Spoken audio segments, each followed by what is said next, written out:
کل نفس ذائقۃ الموت، اور یہ وعدہ الہی ہے، اور اللہ کا وعدہ جھوٹا نہیں ہوتا۔ ان اللہ لا یخلف المیعاد، اس نے جو کہا وہ پورا کیا۔ رب تعالیٰ نے فرمایا ہر جان کو موت کا مزہ چکھنا ہے، تو یہاں پر انسان کو نہیں کہا اللہ نے، کل نفس، نفس کسے کہتے ہیں؟ نفس میں ہر زندہ چیز آ گئی، اس میں صرف انسان نہیں، جنات بھی شامل ہوئے، دوسرے جانور، چرند پرند، کیڑے مکوڑے، سب اس کے اندر شامل ہوئے۔ جس کے اندر بھی جان ہے اس کو موت کا مزہ چکھنا ہے۔ اور اگر جان کے اعتبار سے درختوں کو مراد لیا جائے، نباتات، اس میں بھی اگر جان ہے تو انہیں بھی موت کا مزہ چکھنا ہوگا۔ گویا کہ اس کا حاصل مفہوم یہ نکلا، دنیا کی کوئی چیز باقی رہنے والی نہیں، سب فانی ہے۔ حتیٰ کہ انبیاء اکرام علیہ السلام جو رب تعالیٰ کے سب سے قریبی بندے ہیں، اس کی مخلوق میں سب سے عزیز ترین اس کو ہیں، انہیں بھی اللہ نے اس وعدے سے گزارا۔ انبیاء کو بھی اجل آنی ہے۔ اعلیٰ حضرت فرماتے ہیں انبیاء کو بھی اجل آنی ہے، مگر اتنی کہ فقط آنی ہے، مگر اتنی کہ فقط آنی ہے، پھر دوبارہ ان کی زندگی ویسی ہی جیسے تھی ویسے لوٹا دی جائے گی، لیکن ایک آن کے لیے تو موت آئے گی۔ اگر موت سے کسی کو بچنا ہوتا تو سب سے پہلے اللہ تعالیٰ اپنے حبیب پاک صلی اللہ علیہ وسلم کو اس سے مستثنا رکھتا، حتیٰ کہ حضور پاک صلی اللہ علیہ وسلم انسان ہیں، فرشتوں کو بھی موت سے آزادی نہیں دی گئی، فرشتوں کو بھی موت سے چھٹکارا نہیں دیا گیا، انہیں بھی موت کے راستے سے گزارا جائے گا۔ یہ اور بات ہے کہ ان کی عمریں طویل ہوں گی۔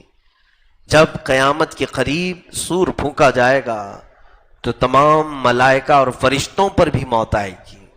حد تو یہ ہے کہ ملک الموت جو سارے لوگوں کی روح قبض کرنے پر معین ہے، انہیں بھی موت آئے گی، ان کی بھی روح نکالی جائے گی۔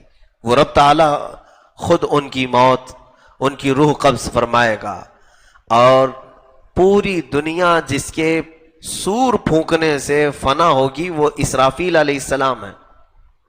اسرافیل علیہ السلام ایک فرشتے ہیں جن کے متعلق حدیث پاک میں ہے کہ وہ اپنے ہاتھ میں باجے کی طرح کی ایک چیز سینگ کے شکل کی ہے، اس کو لے کر وہ کھڑے ہی ہیں، ابھی بھی کھڑے ہیں۔ جیسے ہی انہیں حکم ہوگا اس کو پھونکنے کی تو وہ سور پھونکیں گے۔ سور میں شروع تھوڑی سی ہلکی ہلکی آوازیں آئیں گی، اور اس کے بعد وہ آواز بڑھتے بڑھتے بڑھتے دنیا میں اتنی پھیل جائے گی کہ اس آواز کی بنیاد پر جتنے بھی اس وقت دنیا میں ہوں گے سب کے سب پہلے بے ہوش ہوں گے، پھر مر جائیں گے۔ یہی قیامت ہے۔ تو سور پھونکنے والا فرشتہ اسرافیل علیہ السلام وہ اپنے ہاتھ میں سور لے کر منہ لگائے کھڑے ہیں، اتنے انتظار میں ہیں، ابھی حکم ہوگا تو ابھی پھونک دوں گا۔ تو جیسے ہی وہ سور پھونکیں گے کوئی چیز دنیا میں باقی نہیں رہے گی، ہر جان موت کا مزہ چکھ چکی ہوگی، چاہے وہ نباتات ہوں، پرند چرند، کیڑے مکوڑے، حیوانات، جنات، فرشتے، انسان، اس کے علاوہ جو کچھ بھی دنیا میں جان کی طرح سے باقی ہوگی سب کو فنا کیا جائے گا۔ حتیٰ کہ قرآن کہتا ہے پہاڑوں کو بھی اڑایا جائے گا، پہاڑوں کو بھی اڑایا جائے گا، ان کی جڑیں اکھاڑ دی جائیں گی، اور پہاڑ ہوا میں ایسے اڑ رہے ہوں گے جیسے پتنگے اڑتے ہیں، چھوٹے چھوٹے پتنگے جس طرح اڑتے ہیں۔ وَإِذَا الْجِبَالُ سُيِّرَتْ قرآن میں ہے۔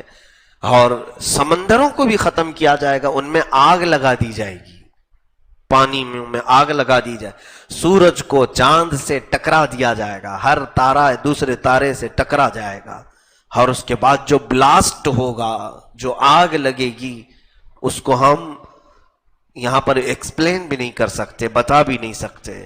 تو گویا کہ یہ ساری چیزیں فنا کی جائیں گی، حتیٰ کہ اور کوئی چیز اگر باقی ہے تو آسمان اور زمین، فرمایا گیا آسمان کو بھی زمین سے ملا دیا جائے گا، آسمان جو قائم ہے بغیر ستون کے اسے گرا دیا جائے گا، اور زمین جو پانی پر بچھی ہے یہ سب ہل جائے گی اور زلزلے آئیں گے۔ اذا زلزلت الارض زلزالہا، پھر اس کے اندر کی ساری چیزیں زمین نکال پھینکے گی۔ تو گویا کہ کائنات میں کوئی چیز کسی بھی چیز کو قرار نہیں ہوگا۔ وہ اسرافیل جو سور پھونک رہے ہوں گے، آخری وہ جان ہوگی، اللہ انہیں بھی موت عطا کرے گا، انہیں بھی موت عطا کرے۔ بچا کون؟ ملک الموت بھی نہیں، اسرائیل علیہ السلام بھی نہیں، اسرافیل علیہ السلام بھی نہیں۔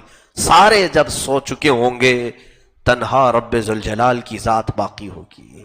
کل من علیہا فان وَيَبْقَى وَجْهُ رَبِّكَ ذُو الْجَلَالِ وَالْإِكْرَامِ، جو کچھ بھی اس پر ہے سب فنا ہو جائے گا، اور باقی رہنے والی ذات رب ذوالجلال کی ہوگی۔ صرف تنہا باقی خدائے قدیر و جبار وحدہ لا شریک لہ موجود ہوگا۔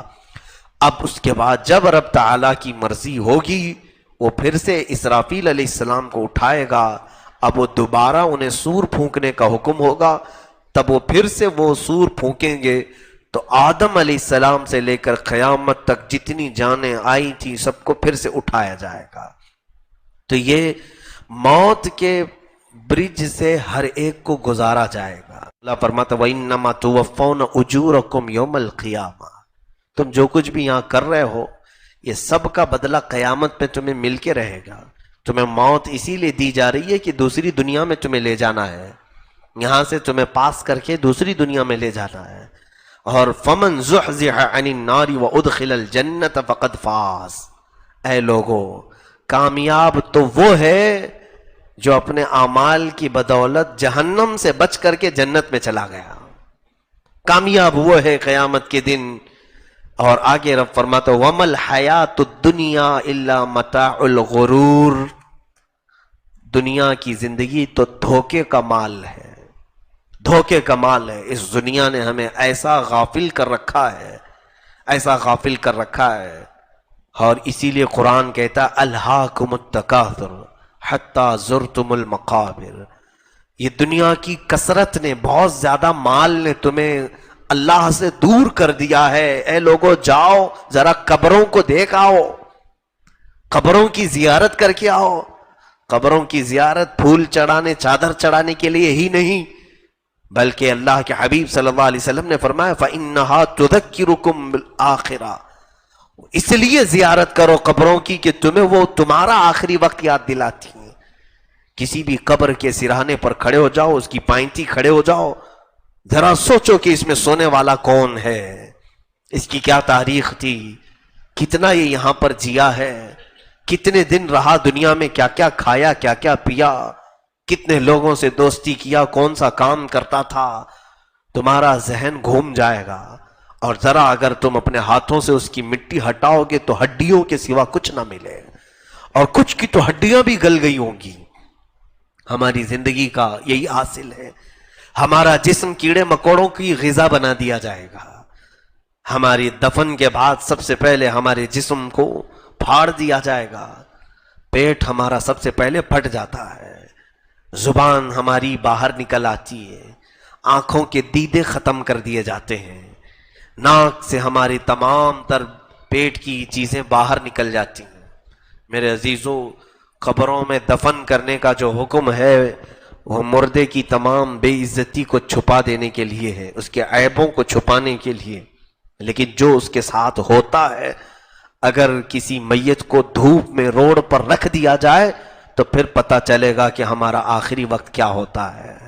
مرنے کے بعد کسی لاش کو گرم سورج کے سامنے روڈ پر رکھ دو، 24 گھنٹے کے بعد اس کی لاش کے پاس سے گزرو، پھر اس کے بدن سے نکلنے والی تعفن سے تم بے ہوش ہو جاؤ گے۔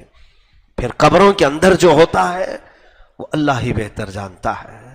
ہم موت سے غافل پڑے ہوئے ہیں، ہم موت سے بہت زیادہ غفلت کے شکار ہیں۔ میرے آقا کونین صلی اللہ علیہ وسلم فرماتے ہیں دن میں میں اپنی موت کو 70 بار یاد کرتا ہوں۔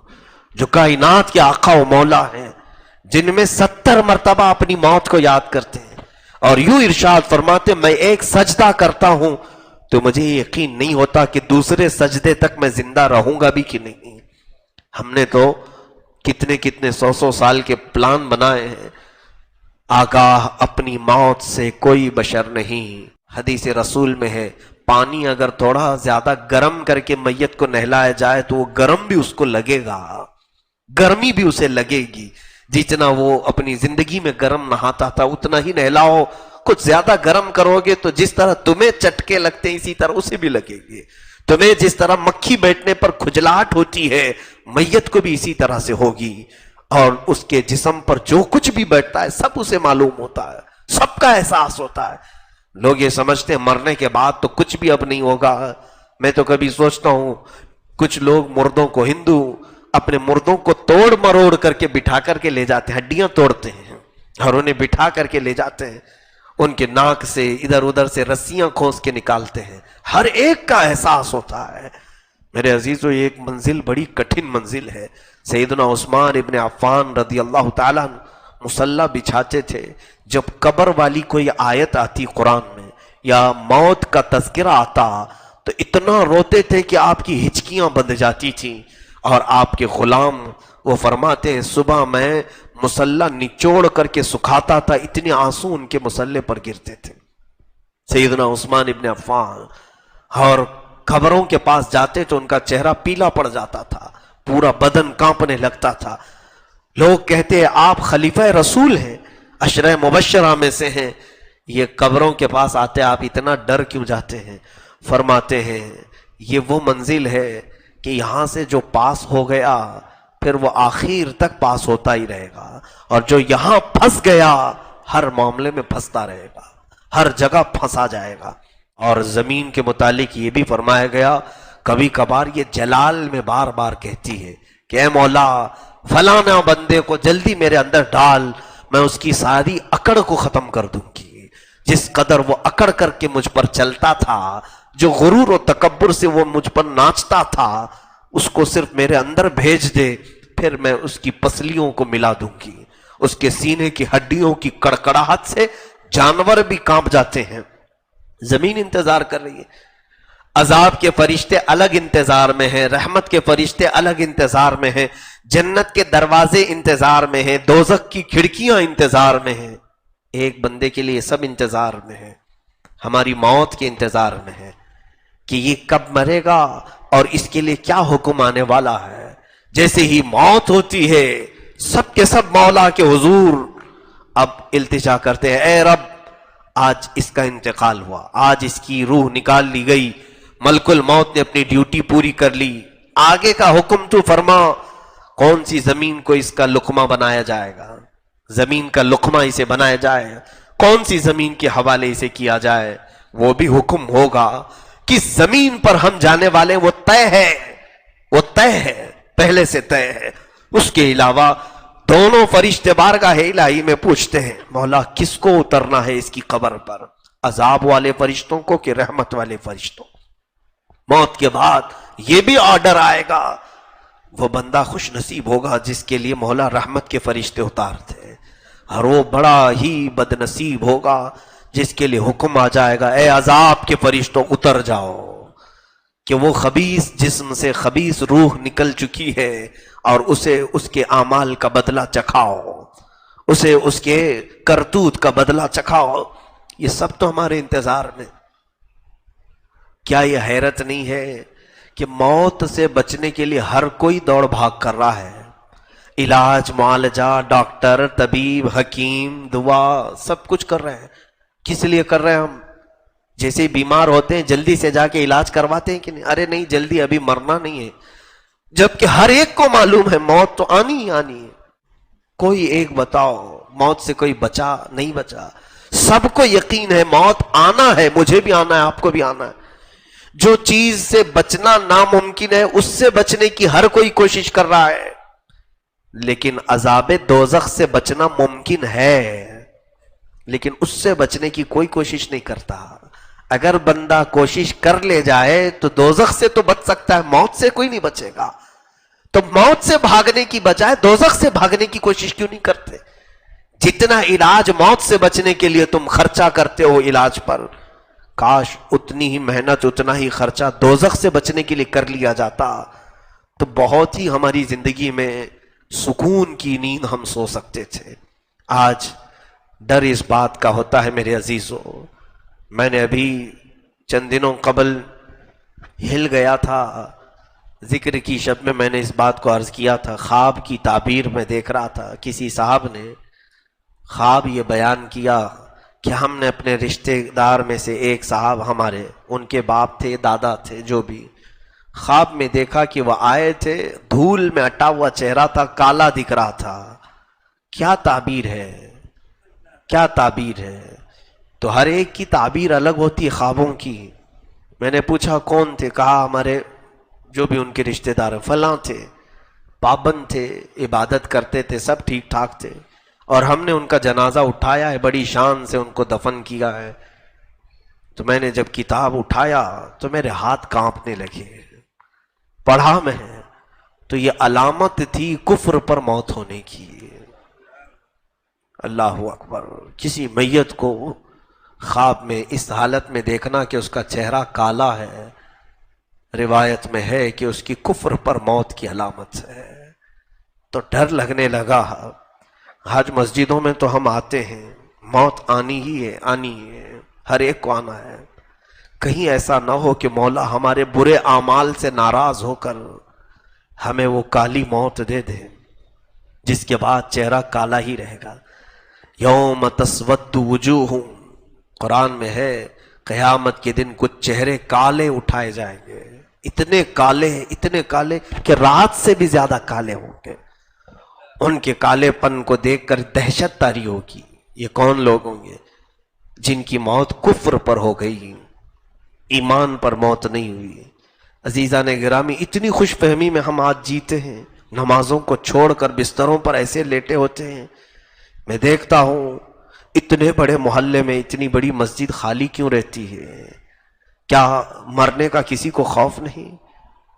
ابھی چند دن قبل ایک صاحب ان کا انتقال ہوا. کیسے جانتے ہیں آپ؟ 40 سال کی عمر ہے، بڑے بزنس مین تھے، بڑے بزنس مین. ان کے بچے ہمارے پاس آتے ہیں، کہا کہ ابا رات کو سوئے صبح اٹھے ہی نہیں.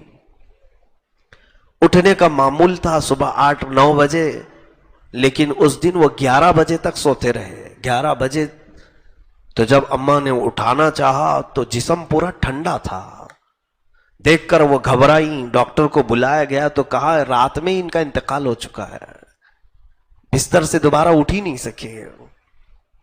وہ جنازہ بھی میں نے دیکھا، رات کو نارمل کھانا کھا کر کے سویا ہوا آدمی صبح اٹھ ہی نہیں سکا. اے میرے عزیزو، کتنے مزے سے ہم فجر کی نمازیں قضا کرتے ہیں. کیا تمہیں خبر ہے کہ آج کی فجر کی نماز قضا کرنے کے بعد اگر تمہاری موت آئی تو بے نمازیوں میں ہی حشر ہوگا، اٹھایا جائے گا یہی کہہ کر کے قیامت کے دن مولا یہ بنا نماز کے تیری بارگاہ میں آیا ہے. ہم تو ڈرتے ہیں اس بات سے کہ عشاء ہماری قضا نہ ہو جائے، چھوٹ نہ جائے، کہ کہیں اگر یہ رات ہماری زندگی کی آخری ہو تو ہم کو جب اٹھایا جائے گا، موت لی جائے گی تو بے نمازی اٹھایا جائے گا. اور بے نمازیوں کے متعلق میرے آقا صلی اللہ علیہ وسلم فرماتے ہیں قیامت کے دن جہنم کا ایک دروازہ ہے، اس دروازے پر فرعون، حامان، شداد، قارون، ابو جہل، ابو لہب، ان کے نام لکھے ہوں گے. انہی ناموں کے ساتھ بے نمازی کا بھی نام لکھا ہوگا، انہی ناموں کے ساتھ اس کا بھی نام ہوگا. کیسے ہم اس طرح کی غفلت میں ہیں میرے عزیزو. موت ایک ایسی چیز ہے جو ہر بندے کو ہلا دیتی ہے، ہر بندے کی عبرت کے لیے کافی ہے. جب رسول کریم صلی اللہ علیہ وسلم موت کا تذکرہ کرتے تو صحابہ روتے اتنا کہ ان کی داڑیاں بھیگ جاتی تھیں، آنسوؤں سے داڑیاں تر ہو جاتی تھیں اپنے آخری وقت کو یاد کرتے ہوئے. ہم کیوں نہیں یاد کرتے؟ ہم کیوں اس منظر کو اپنے آنکھوں میں نہیں لاتے؟ کیا ہوگا جب ہمیں اٹھا کر کے ہلکے ہلکے لوگ لے کر چلے جائیں گے؟ 1000 میری خواہش نہ ہو تو بھی لوگ زبردستی لے جائیں گے. میں اس تنگ و تاریک قبر میں نہیں سونا چاہوں گا، پھر بھی مجھے دبا کر کے آئیں گے. میں کبھی نیچے سوتا نہیں، گدے پر سوتا ہوں، پھر بھی لوگ مجھے نیچے سلا کر آئیں گے. نہ لوگ مجھے تکیہ دیں گے، نہ گدا، نہ چادر، نہ بستر، کچھ نہیں دیتے. حتیٰ کہ وہاں مجھے نہ پانی دیا جائے گا نہ کوئی چیز. ہر چیز کا احساس تو مردے کو ہوگا، لیکن دنیا دیتی کچھ نہیں. پیسوں میں سے ایک سکہ بھی کسی کو نہیں دیا جاتا. کیا دیتے ہیں کسی کو؟ اس کی پسندیدہ چیزیں قبر میں رکھ دیتے ہیں کہ یہ چیز بہت پسند سے کھاتا تھا، مٹھائی رکھ دو اس کی قبر میں. کوئی کچھ نہیں دیتا. اگر سونے کے وقت ہاتھ ادھر ادھر نہیں پھیلتے، کنجسٹڈ جگہ ہو تو نیند نہیں آتی. وہاں تو قبر اتنی چھوٹی کھودتے ہیں، اس پر بھی سل لگا کر کے ٹائٹ کر دیتے ہیں تاکہ کروٹ بھی نہ لے، اور پھر باندھ کر کے سلایا گیا ہے، کھلا بھی نہیں رکھا جاتا. کفن کو ایسے کہ پیٹ پر بھی باندھا گیا ہے، پیروں پہ بھی باندھا گیا ہے، سر پہ بھی باندھا گیا ہے، پورا لفافے میں رکھ کر کے ہمیں لٹایا گیا.